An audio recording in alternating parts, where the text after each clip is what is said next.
طلع البدر علینا سبحان اللہ من ثنیات الوداع وجب الشکر علینا وجب الشکر علینا ما دعا للہ داعی. سبحان اللہ طلع البدر علینا، ہم پر چاند طلوع ہو گیا.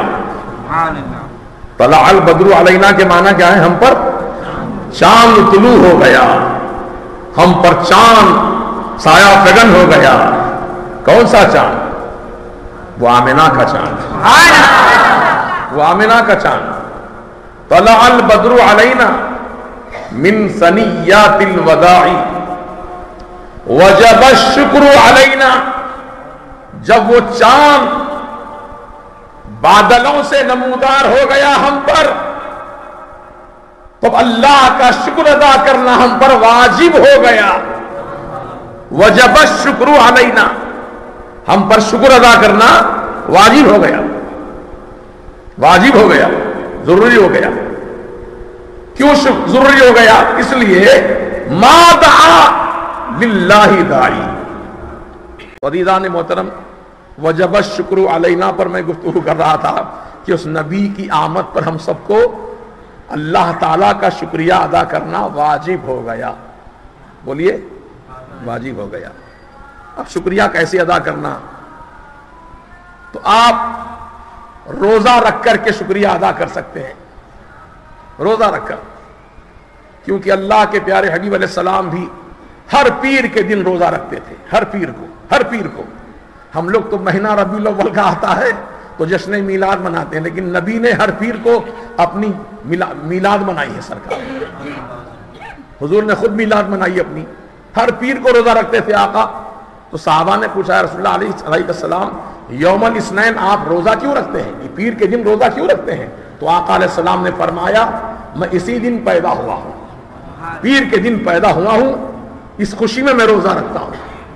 تو معلوم ہوا کہ رسول کی ولادت کی خوشی میں روزہ رکھنا پیر کے دن سرکار مدینہ علیہ السلام کی سنت مبارکہ ہے. اللہ توفیق دے تو آنے والے پیر کو روزہ رکھ لیجئے انشاءاللہ. حضور کی پیدائش کی خوشی میں رکھیے، اللہ کا شکرانہ ادا کرنے کے لیے. خوشی مناؤ پیارے. تو خوشی کیسے منانا ہے، شکرانہ کیسے ادا کرنا ہے؟ بیان باجا بجا کر نہیں، سڑکوں پہ ناچ کود کر نہیں. اب آج کل میلاد کا جلوس نکالتے ہیں لوگ، احترام جلوس باقی نہیں رکھتے. موٹر سائیکل کا سائلنسر نکال کر وہ بھگاتے ہیں، ریس کرتے ہیں گاڑی، پورے بازار میں پوری روڈ پر تماشا کرتے ہیں. ہری ہری پٹیاں ربن یہاں باندھتے ہیں پیشانی پر اور ہرا رنگ پھینکتے ہیں. ارے یہ کون سا طریقہ ہے خوشی منانے کا؟ یہ سب طریقے شریعت کے خلاف ہے. سمجھ گئے؟ جلوس نکالو، کیونکہ صحابہ نے بھی جلوس نکالا تھا. کیسے جلوس نکالا تھا معلوم آپ کو؟ جب سرکار مکے سے مدینہ آئے تو حضور مقام قباء پر قیام فرمائے.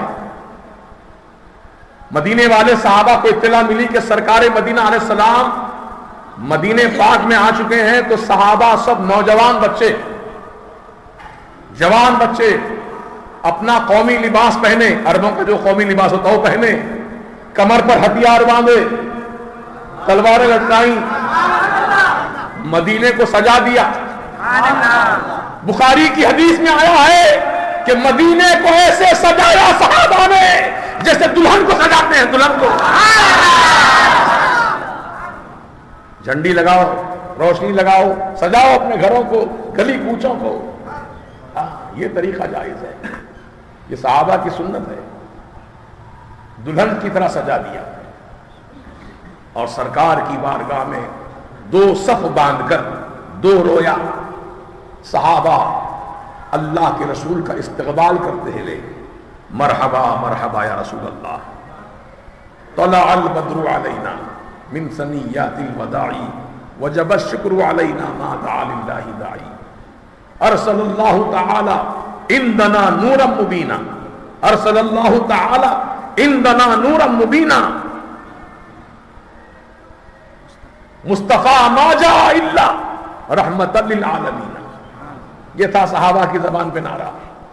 اور صف باندھ کر صحابہ حضور کو لینے کے لیے گئے.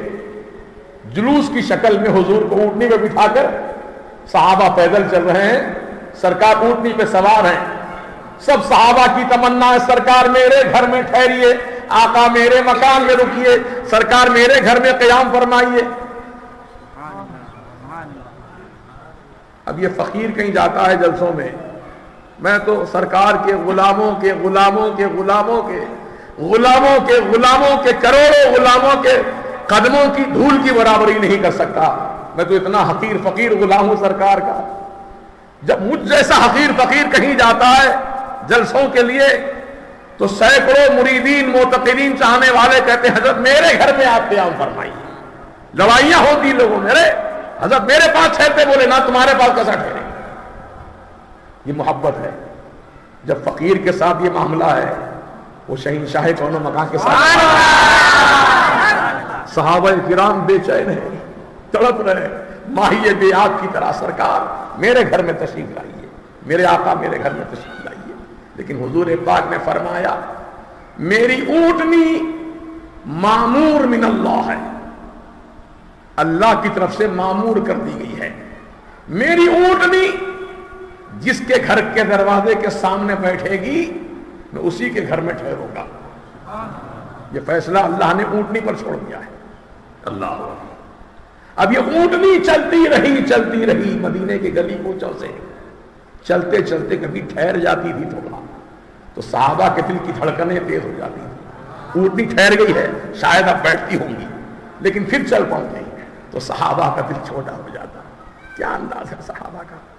جب چلتے چلتے حضرت سیدنا ابو ایوب انصاری رضی اللہ تعالیٰ عنہ کے مکان کے دروازے کے سامنے اونٹنی بیٹھ گئی. تو ابو ایوب انصاری کی خوشیوں کا کیا عالم تھا. بخاری شریف کی حدیث میں ہے وہ اونٹنی کا طواف کر رہے تھے. وہ اونٹنی کا طواف کر رہے تھے. کبھی اونٹنی کی پیشانی کو چومتے تھے, کبھی اونٹنی کے بدن کو چومتے تھے, کبھی اونٹنی کے ہونٹوں کو چومتے تھے. اونٹنی تو کتنی مبارک ہے میرے لیے, میرے پیارے نبی کو تو نے میرے گھر تک پہنچایا.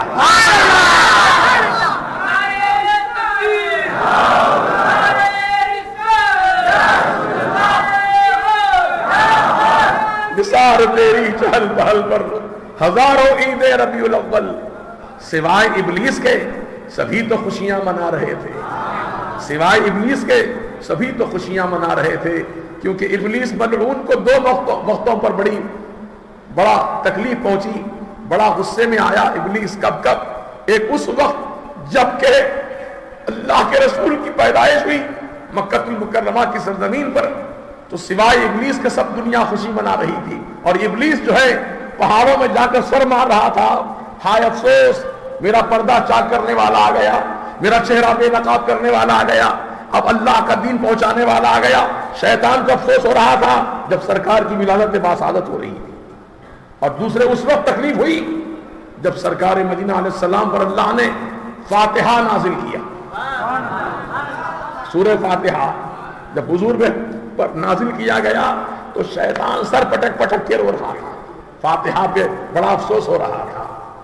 اب یہ مت سمجھنا وہ شیطان ایک مرتبہ کا تھا, نہیں, اس دور سے اس دور تک شیاطین چلے آ رہے ہیں.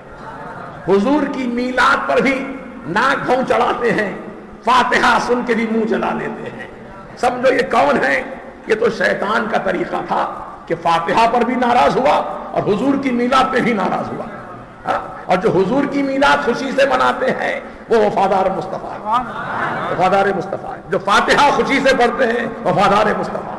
ہمارے YouTube چینل حقیقی سنی دلیر قادری کو سبسکرائب کریں اور بیل آئیکن پر کلک کریں.